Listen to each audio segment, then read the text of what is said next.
तो आज की क्लास में आपका स्वागत है। आज से हम संविधान की विकास की यात्रा देखेंगे। ठीक है, संविधान की यात्रा पर चलेंगे, मेरा कहने का सेंस है। और सबसे पहले हम संवैधानिक विकास कैसे शुरू हुआ, भारत का संविधान कैसे कैसे बना, किस किस स्टेप पे क्या क्या परेशानियां आई, उसके बारे में पढ़ेंगे। फिर आगे चलते हम जितना भी आर्टिकल है, ठीक है, 1 से लेकर 395 आर्टिकल ये पढ़ेंगे। पहले हम धीरे धीरे भारत के संवैधानिक विकास को जो भी एक्ट थे, चाहे वो चार्टर एक्ट हो, चाहे वो फिट इंडिया एक्ट हो, चाहे वो रेगुलेटिंग एक्ट हो, सब के बारे में धीरे धीरे पढ़ेंगे। और फिर आगे फिर आर्टिकल तो पढ़ना ही है, और सब मतलब पूरा पॉलिटी ही खत्म करेंगे एक तरह से, लेकिन धीरे धीरे चलेंगे। तो मैं तो अगर आप को सही लग रहा है तो देखिए, नहीं तो फिर देखिए, बुक से भी आप पढ़ सकते हैं, किसी भी चीज से आप पढ़ सकते हैं। वो आपकी निजी मर्जी है या फिर आपका इंडिविजुअल चॉइस है वो। लेकिन अगर वीडियो से क्या होता है कि वीडियो से हम पढ़ते हैं तो सिर्फ देखना होता है। अगर आप एक जगह फोकस करके पढ़िएगा तो क्या होगा, अगर माफ कीजिएगा थोड़ा सा ज्यादा ही क्या कर रहा हूँ, मोटिवेट कर रहे हैं, कुछ कर रहा हूँ, मुझे आता नहीं। ठीक है, हम लोग देखते हैं, स्टार्ट करते हैं, बाकी सब चीजों को साइड में रखते हैं। हम सिंपल सा बात है कि हम भारत के संविधान की यात्रा पे चलेंगे। ठीक है, एक एक टॉपिक सारा पढ़ेंगे। अभी हम पढ़ेंगे भारत का संवैधानिक विकास। अब सबसे पहले हमारा क्या आता है, रेगुलेटिंग एक्ट आता है। रेगुलेटिंग एक्ट आता है ना, ठीक है, रेगुलेटिंग एक्ट 1773 का। ठीक है, देखो 1773 का रेगुलेटिंग एक्ट पढ़ने से पहले अब एक चीज के बारे में सोचते हैं लोग। मान लेते हैं कि आपने इसे कर लिया, या फिर आपको किसी ने पैसे दिए दुकान खोलने के लिए, कि आप दुकान खोलिए। ठीक है, आपको किसी ने पैसे दिए कि दुकान खोलिए। अब दुकान खोलने के लिए पैसे दिया। अब कुछ टाइम बाद आपने क्या किया कि दुकान को भी अपने कब्जे में कर लिया। समझ रहे हो? या फिर मान लेते हैं कि किसी प्रिंसिपल ने किसी टीचर को, ठीक है, कुछ दिन तक प्रिंसिपल कहीं बाहर कहीं घूमने गया था, हो सकता है कि ससुराल गया हो, और उसने टीचर को दिया कि जब तक हम आएंगे वापस तब तक सारा रिस्पॉन्सिबिलिटी तुम्हारे ऊपर है। और जब तक टीचर आया ना, देखिए हाथ तरीके तो काबन के बना खुद प्रिंसिपल पर बैठा है, तो बुरा लगेगा ना, बुरा लगेगा, गुस्सा भी आएगा। तो जो रेगुलेटिंग एक्ट है जस्ट लाइक वही है।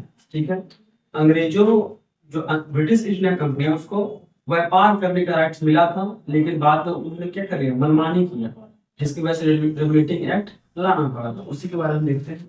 ठीक है, आपको पता ही होगी 1600 का 1600 में British east British east India company British east India company को, ठीक है, एलिजाबेथ द्वारा एलिजाबेथ एलिजाबेथ द्वारा एलिजाबेथ द्वारा चार्टर एक्ट द्वारा, किस एक्ट के द्वारा, चार्टर एक्ट द्वारा व्यापार व्यापार करने का अधिकार मिला। ठीक है, क्या मिला, व्यापार करने का अधिकार मिला। उद्देश्य क्या था, ठीक है, इसमें इन लोगों का उद्देश्य क्या था, उद्देश्य था बस व्यापार करना। उद्देश्य क्या था, बस व्यापार करना उद्देश्य था। ठीक है, क्या था उद्देश्य, व्यापार करना। तो 1600, सिंपल सी बात है, आप लोग को पता है कि 1600 में ब्रिटिश ईस्ट इंडिया कंपनी का स्टैब्लिश हुआ। ठीक है, महारानी ने चार्टर एक्ट द्वारा उनको भारत में व्यापार करने की क्या दिया, परमिशन, हाँ जाओ व्यापार करो, जाओ लुट लो भारत। ठीक है, तो लेकिन उस टाइम तक बस उद्देश्य क्या था कि आप जाइए, आपको बस व्यापार ही करना है। ठीक है, जैसे कोई कंपनी है, इंडिया है, किसी कंपनी में से इंडिया की कंपनी कोई बाहर गया है, समझ आ रही बात। जैसे मोदी जी से कोई परमिशन लेकर बाहर गया, कंपनी खोल रहा है, कुछ भी कर रहा है, हम उसको पैसा दे रहे हैं, सब कुछ कर रहे हैं, तो हमको जानकारी देगा ना। जैसे दुकान वाला एग्जाम्पल दिए ना, तो यहाँ तक तो ठीक था, उद्देश्य क्या था, व्यापार करना। लेकिन 1765 ईस्वी में क्या हुआ, 1765 ईस्वी में क्या हुआ कि जो ब्रिटिश ईस्ट इंडिया कंपनी थी, कौन थी, ब्रिटिश ईस्ट इंडिया कंपनी थी, उन्होंने दीवानी ब्रिटिश इंडिया कंपनी ने किस पे, बंगाल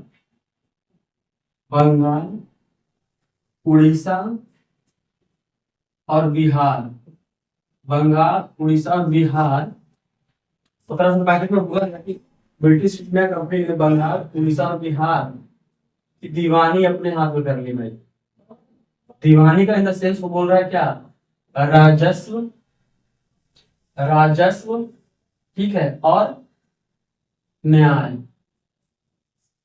1765 में क्या हुआ, 1765 में ब्रिटिश ईस्ट इंडिया कंपनी ने बंगाल, उड़ीसा और बिहार की दीवानी अपने हाथ में कर ली है। बोल रहे थे यदि आप अमीर हो तो ना तमें माता अच्छा पिता तमें हम ही हो तो अब महारानी के ना कुछ तो हम।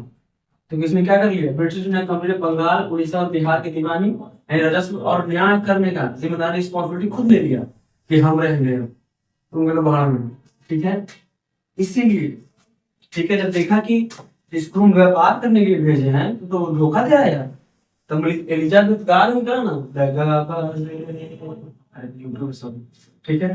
तो क्या किया, 1765 में बंगाल, उड़ीसा और बिहार की दीवानी ब्रिटिश गवर्नमेंट ने हाथ में ले लिया। तब किसने, उस टाइम के तत्कालीन ब्रिटिश, देखो उस टाइम में ब्रिटिश के कौन, ब्रिटिश के तत्कालीन तत्कालीन तत्कालीन पीएम कौन, उस टाइम के ब्रिटिश के तत्कालीन PM Lord north, Lord north कौन, उस जब ऐसा हुआ तो उस टाइम के ब्रिटिश जो प्रधानमंत्री थे, तत्कालीन प्रधानमंत्री लॉर्ड नॉर्थ ने गोपनीय समिति, गोपनीय समिति, गोपनीय समिति के सिफारिश पर, ठीक है, उस टाइम के ब्रिटिश तत्काल प्रधानमंत्री लॉर्ड नॉर्थ के गोपनीय समिति की सिफारिश पर 1773 का रेगुलेटिंग एक्ट पास हुआ। कौन पास हुआ, 1773 का रेगुलेटिंग एक्ट। रेगुलेटिंग एक्ट कुछ नहीं था, बस जो ब्रिटिश ईस्ट इंडिया कंपनी का मन बढ़ गया था तो उस पे ब्रिटिश की जो ब्रिटिश सरकार था उसको कंट्रोल करने के लिए क्या किया था, इस एक्ट को लाया था कि बहुत उछल रहा है बेटा उछल ले, ठीक है ना, ईरानी हम हो तो तू घूम रहा है इसी तबाही को चल जाएगा उधर लूट के सब क्या बोल रहा है, सत्ता अपने हाथ करने के चक्कर में, सत्ता इन द सेंस की मतलब मनबड़ हो गया था, बोल रहा था कि हम अपने आप को सब कुछ समझ लेता होता है ना, पैसा आता है दिमाग खराब हो जाता है, वही हो जाता है इन लोगों पर।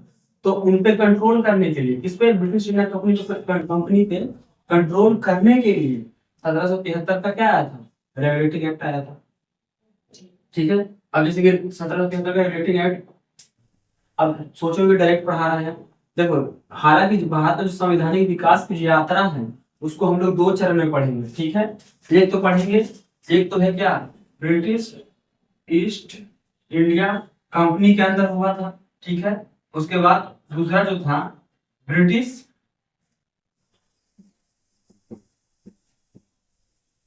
क्राउन के अंदर हुआ था, ठीक है, ब्रिटिश क्राउन के अंदर हुआ था। ब्रिटिश क्राउन बोले तो ब्रिटिश संसद के अंदर हुआ था, क्योंकि 1858 में कर दिया था उन्होंने, क्या कर दिया था, विद्रोह किया था 1857 की क्रांति में, तो फिर अपने हाथ में लिया था। तो ये चला था कब से कब तक, 1773 से 1853 तक चला था, ठीक है। और ये चला था 1858 से 1947 तक, सुना रहा है, यहाँ तक किसी को दिक्कत, ठीक है।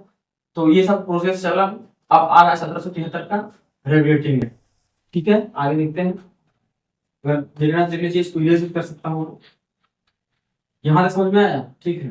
आगे देखते हैं, स्क्रीनशॉट लेना दे सकते हैं आप लोग, बोल रहे हैं स्क्रीनशॉट कर मास्टर गाड़ी पढ़ा रहा है ठीक है। अब आते हैं हम लोग किस पे, 1773 का रेगुलेटिंग एक्ट, 1773 का रेगुलेटिंग एक्ट, रेगुलेटिंग एक्ट, ठीक है। ये किस लिए आया था, ब्रिटिश जो क्या किस लिए आया था, जो ब्रिटिश ईस्ट इंडिया कंपनी था उस पर क्या करने के लिए, कंट्रोल करने के लिए। और कंट्रोल किसका हो जाना चाहिए था, ब्रिटिश ब्रिटिश सरकार का, किसका, ब्रिटिश सरकार का, यानी क्राउन का, किसका, क्राउन का, समझे, ये हो जाना चाहिए था। और आगे क्या हुआ, क्योंकि दीवानी कब्जे में कर लिया था, तो इन्होंने किया गया, इसी अधिनियम के तहत बंगाल का जो गवर्नर था उसको गवर्नर जनरल बना दिया गया। क्या बना दिया गया? 1773 के रेगुलेटिंग एक्ट द्वारा बंगाल बंगाल के गवर्नर को बंगाल के गवर्नर को गवर्नर जनरल बना दिया गया, जनरल बना दिया गया। और कौन थे गवर्नर जनरल? वॉरेन हेस्टिंग्स थे। कौन थे? Warren Hastings. ठीक है, तो इसी एक्ट के द्वारा 1773 के रेगुलेटिंग एक्ट के द्वारा बंगाल के गवर्नर को गवर्नर जनरल बना दिया गया। और कौन थे? पहले वॉरेन हेस्टिंग। और यहाँ तक कि वॉरेन हेस्टिंग यानी गवर्नर जनरल को नियुक्त करने के लिए 4 सदस्यीय प्रणाली परिषद, 4 सदस्यीय, ठीक है ना, परिषद का गठन किया गया गवर्नर जनरल की बात करने के लिए। ठीक है, 4 सदस्यीय 4 सदस्यीय परिषद 4 सदस्यीय परिषद का गठन भी किया गया, गठन किया गया। समझ रहे हैं? ठीक है, तो क्या किया गया? 4 सदस्यीय परिषद का गठन किया गया। किसका हेल्प करने के लिए?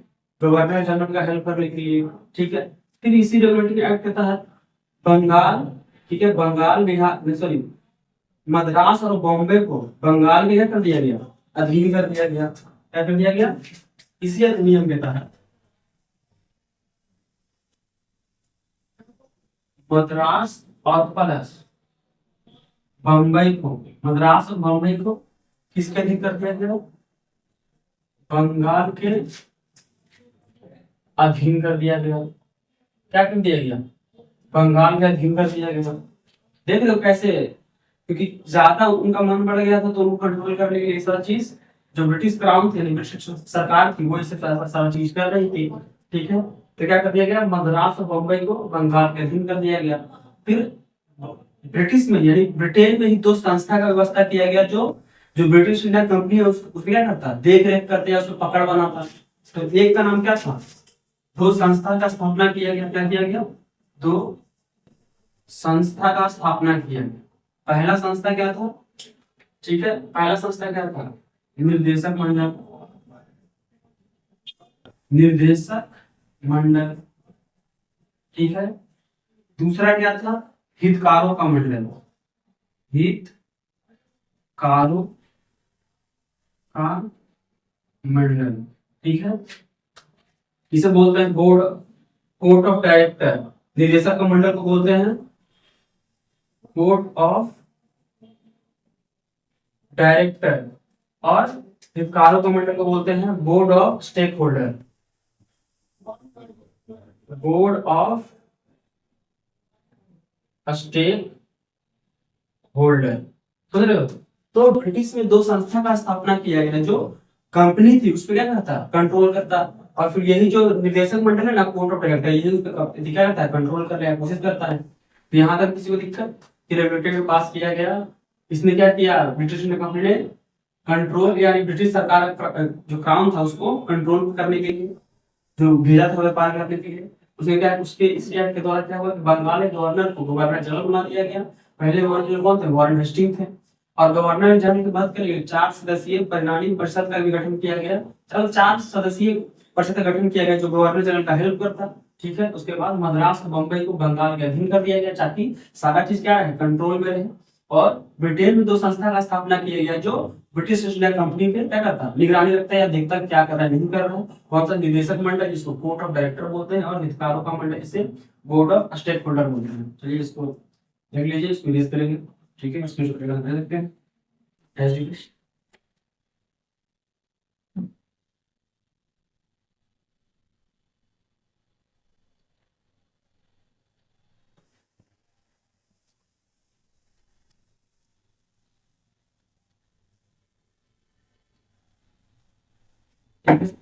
अब आगे क्या हुआ?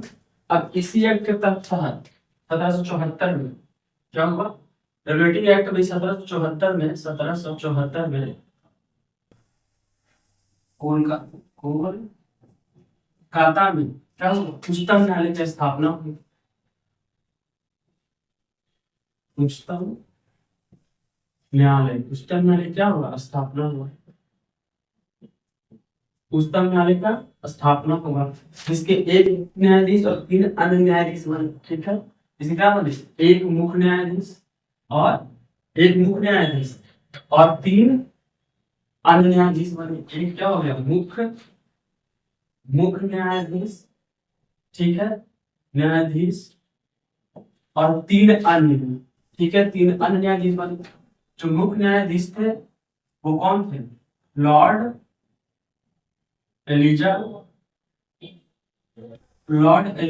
एम्पे।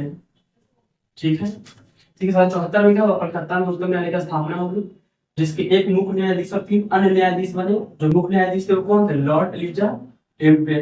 और जो 3 अन्य न्यायाधीश थे, ठीक है, एक तो थे चैम्बर्स, अजीब चैम्बर्स, कमरा का चैम्बर्स। दूसरे कौन थे?